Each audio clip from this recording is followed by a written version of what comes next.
بسم الله الرحمن الرحيم.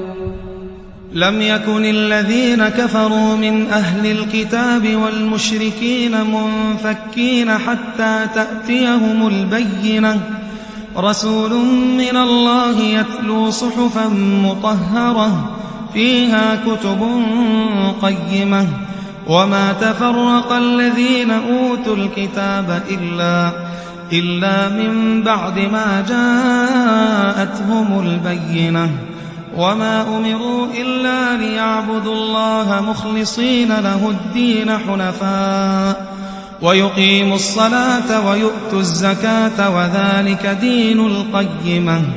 إن الذين كفروا من أهل الكتاب والمشركين في نار جهنم خالدين فيها أولئك هم شر البرية.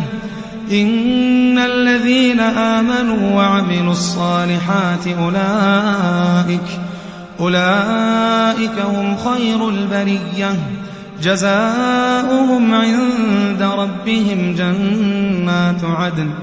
جنات عدن تجري من تحتها الأنهار خالدين فيها أبدا رضي الله عنهم ورضوا عنه، ذلك لمن خشي ربه.